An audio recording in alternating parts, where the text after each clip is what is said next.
জয় হিন্দ, জয় Bharat sir. তোমরা হচ্ছে defence লাভার channel. দেখো, অগ্নিবীর আর্মির যতটা পরীক্ষার্থী রয়েছে তোমাদেরকে অবশ্যই বলবো এই ভিডিওটা ওয়াচ করবে। আজকে যাদের সেকেন্ড শিফটে পরীক্ষা হয়ে গেছে তোমরাও প্রশ্নগুলো মিলিয়ে নিবে, এবং যাদের পরীক্ষা হয়নি আগামী দিনে পরীক্ষা দিবে, তুমি যে কোনো ক্যাটাগরি থেকে থাকো না কেন, টেটসম্যান, তুমি জিডি থাকো, টেকনিক্যাল ক্লার্ক, তুমি যেই ক্যাটাগরি থেকে থাকো তুমি এই ভিডিও অবশ্যই দেখে যাও। কারণ ক্যাটাগরি ম্যাটার করে না, কোশ্চেন ম্যাটার করে। কারণ কার কোশ্চেন কীভাবে আসছে বলা খুব মুশকিল। তুমি প্রত্যেকটা শিফটের অ্যানালাইসিস ভিডিও আমার দেখতে থাকো, অবশ্যই তুমি দেখবে বেনিফিট পরীক্ষায় পাবে। ওকে, তো আজকে হচ্ছে টেকনিক্যালের যে সেকেন্ড শিফটের যে প্রশ্নগুলো হলো, তো সব প্রশ্নগুলো আলোচনা করে দিচ্ছি। ভালো করে মন দিয়ে তোমরা মিলিয়ে নিবে যারা পরীক্ষা দিয়েছো। ওকে, এবং যারা আগামী দিনে দিবে তারাও এগুলো ভালো করে পড়ে নাও। যেমন দেখো স্যার, জিকে থেকে কি বলেছে, ভারতীয় নৌবাহিনীর মানে আদেশ বাক্য বা মোটো কি। তো ভারতীয় যে নৌবাহিনীর মোটোটা হচ্ছে সংন বরুণ।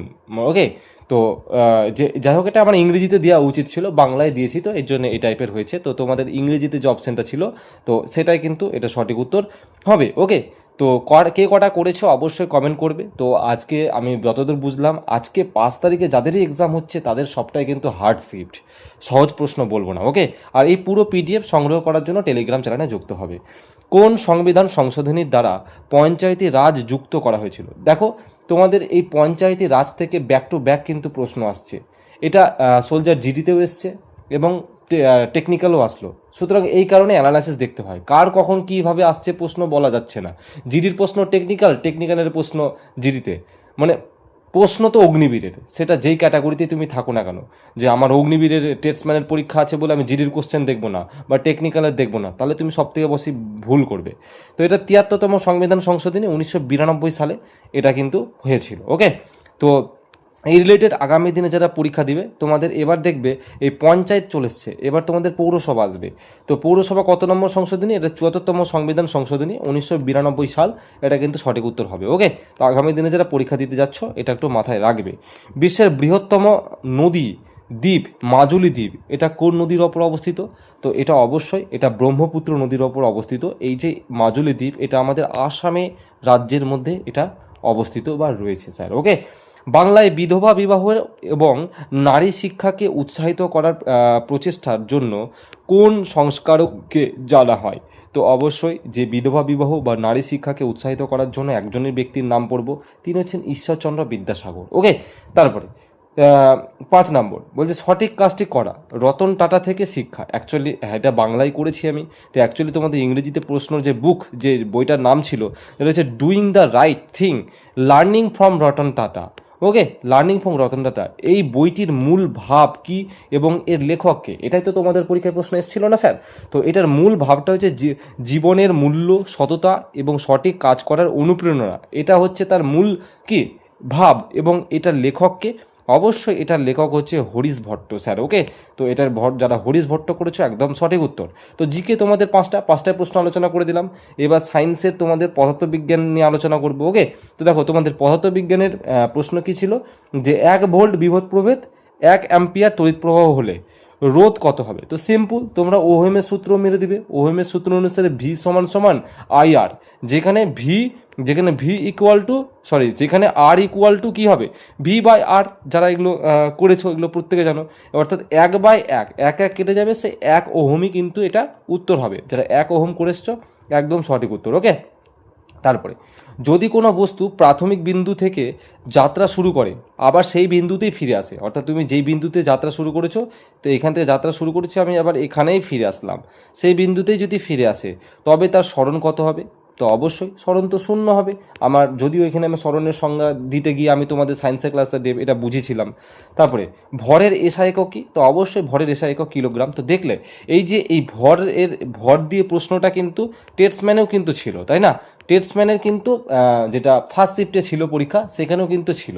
তো প্রশ্ন রিপিট আসছে কি আসছে না? অবশ্যই প্রশ্ন কিন্তু রিপিট আসছে, এই জন্য প্রত্যেকটা অ্যানালাইসিস ভিডিও দেখতে হয়। তারপরে ভর বৃদ্ধি পেলে ওজনের উপর কী প্রভাব পড়ে? তো অবশ্যই যারা এটা করেছো যে ওজনটা বৃদ্ধি পাবে তারা কিন্তু একদম এটা সঠিক উত্তর করে এসছো। হ্যাঁ, তো কারণটা এখানে বলেছে, যেহেতু ওয়েট ইজ ইকুয়াল টু যেটা হচ্ছে আমাদের এমজি, মানে হচ্ছে কি ভর যতবার, এমজি মানে ওজন। ওকে, তো ভর যত বাড়বে ওজনও কিন্তু ততটা বাড়বে। ওকে, তারপরে স্যার ক্ষমতা, তড়িৎ প্রবাহ এবং রোধের মধ্যে সম্পর্ক কি? আশা করছি এই প্রশ্নটা এভাবেই ছিল। তো যারা এটা করেছো যে পি, অ্যাকচুয়ালি পি মানে যেখানে পাওয়ার মানে ক্ষমতা, ক্ষমতা মানে ইজ ইকুয়াল টু তড়িৎ প্রবাহের স্কোয়ার ইন্টু রোধ।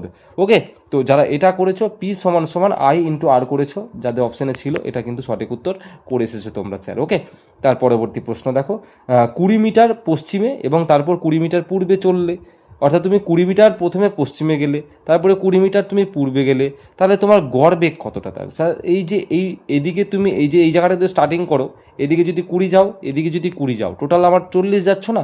তাহলে অ্যাকচুয়ালি যখন ভেলোসিটি চাই, তখন ভেলোসিটি যখন চাইবে স্যার, তখন সেটা শূন্য হয়ে যাবে। যেহেতু কারণ কি, কারণ সরণ যদি আমার শূন্য হয় তাহলে আমার বেগও কিন্তু শূন্য হবে। ওকে, এটাই ছিল মূল কারণ। যারা শূন্য করেছো একদম সঠিক উত্তর। একটি সরল রেখায় কোনো বস্তু যদি সুষম গতিতে চলে তবে তার অতিক্রান্ত দূরত্ব কিসের সমান হবে? তার অতিক্রান্ত দূরত্বটা কিসের সমান হবে? অবশ্যই সরণের সমান হবে। অর্থাৎ তোমাদের এই সরণ চ্যাপ্টারটা থেকে ভরে ভরে আজকে 5 তারিখে কিন্তু স্যার শিফটে প্রশ্ন পড়েছে, আমি যতদূর দেখলাম। সরল রেখার যে দৈর্ঘ্য দূরত্ব সেটা নির্দেশ করছে, ইন্ডিকেট করছে। প্রথমত এই প্রশ্নটার ইংরেজি বোঝালাম আমি। তারপরে যদি গড় বেগ শূন্য হয় তবে সরণ কত হবে? শূন্য। এই জায়গা থেকে সরণ থেকেই আজকে দেখছি সব ব্যাক টু ব্যাক সব ভরে দিয়েছে কোশ্চেন। আমি নিজেও কোশ্চেনগুলো দেখে অবাক হয়েছি আজকে।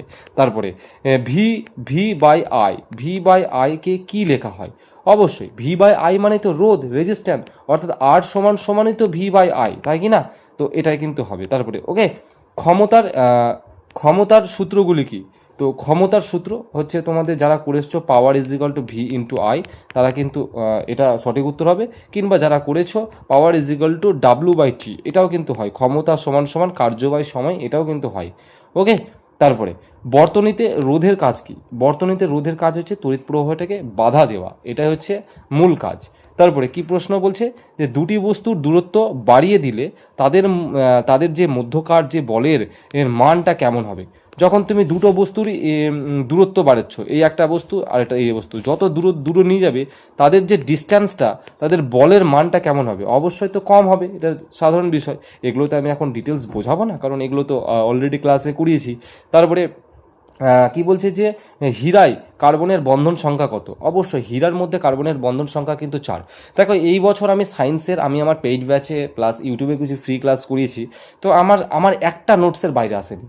কোথা থেকে সায়েন্সের প্রশ্ন হয় আমি এতটুকু তোমাদেরকে আমি এখন হয়তো বলবো না, পরে অ্যানালাইসিস ভিডিওতে আমি তোমাদেরকে বলবো।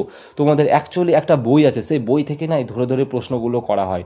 তোমরা এই যেই বইগুলো তোমরা মার্কেট থেকে পড়ো সেই যেসব জায়গা থেকে কিন্তু এইসব প্রশ্ন আসে না, আসে একটা জায়গা থেকেই আসে, সেই জায়গা থেকে প্রশ্নগুলো করা হয়। ওকে, তারপরে ফুলারিনের গঠন কেমন হয়?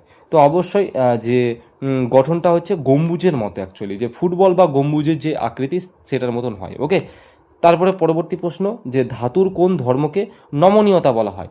অবশ্যই ধাতুকে টেনে সরু তারে রূপান্তরিত করার ক্ষমতাকেই আমরা নমনীয়তা বলি। নমনীয়তার এটাই কিন্তু সংজ্ঞা। তো এটা একটু ভালো বেশ প্রশ্ন, কনফিউজ করবে অনেককে। তারপরে কি বলছে হাইড্রোজেন পরমাণু নিজেদের মধ্যে কোন ধরনের বন্ধন তৈরি করে? তো হাইড্রোজেন পরমাণু নিজেরা একে অপরে তারা তো অবশ্যই এক বন্ধন তৈরি করে, যেটা আমরা সমযোজী বন্ধন, সমযোজী অপশানে থাকলে সমযোজী করবে, এক বন্ধন থাকলে এক বন্ধন করবে, সিগমা বন্ধন থাকলে সিগমা বন্ধন করবে। ওকে, যেটা অপশন ছিল সেটাই করবে। তারপরে লোহাকে মরিচা ধরা থেকে বাঁচাতে কিসের প্রলেপ দেওয়া হয়? অবশ্যই জিঙ্ক বা দস্তার প্রলেপ আমরা দিই, যাকে আমরা গ্যালভানাইজেশন বলি, প্রক্রিয়া বলে থাকি আমরা। ওকে, তারপরের প্রশ্নে যাবো আমরা স্যার।